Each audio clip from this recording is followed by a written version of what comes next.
the tough part with being a high level college coach is you do a great job of developing guys, winning, you get them drafted.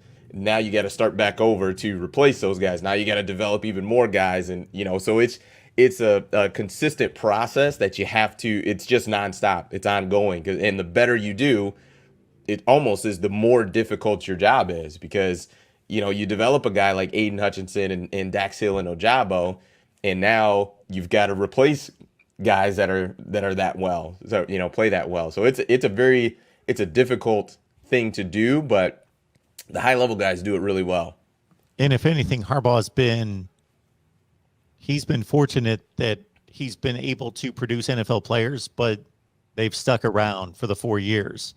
I think what you're talking about as well are the Alabamas and LSUs. I know that LSU has gotten just ravaged. I think at one point it may have changed the numbers, but there was a period of time where LSU lost more early entries into the NFL draft, I should say, than any school. And you see the examples of teams that just get torn up, programs that get torn up by those kind of exoduses, like LSU in 2020 following the magical 2019 run, versus the teams, and there's very few, that are able to weather that year after year after year because their program is just so stockpiled. Yeah.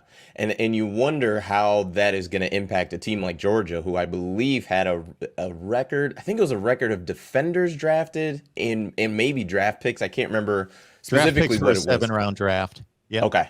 So, yeah, I mean, unreal. And then, a lot of those guys went on the defensive side of the ball, but just, to have that amount of talent, leave and try to replace it, I think Georgia's in really good hands. I think they recruit well. So I don't think it's going to be an issue where they fall off the cliff or anything like that. But you also look at LSU in that 2019 season, and it was magical and unreal.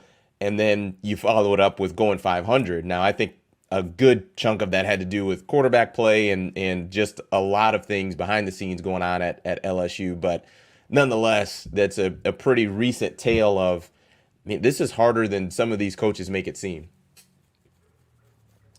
Absolutely. And, I don't think Michigan's going to implode. I don't think they're going to cave in. I do doubt whether they're at a place that can just reload. I think they're going to miss some players that we've just mentioned that for them are pretty special players, and not to discount them. They're special players, period, but are more common at a place like Alabama or Georgia than they are at Michigan.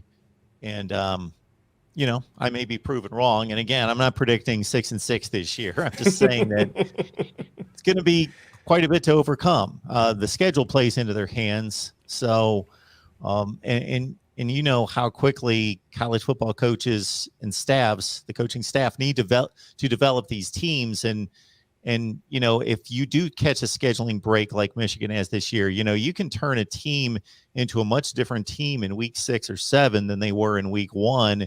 And hey, if you're able just to out-talent most of the schedule, get by, maybe play one tough opponent, survive it, then shoot, these guys are, if you're as good a coaching staff as they should be at Michigan and other places, and you've recruited well, then, you're turning players that were making mistakes in the first couple of weeks of the season into really good players that aren't really freshmen after 8-9 games under their belts. Then, you can still turn it into a special season and contend.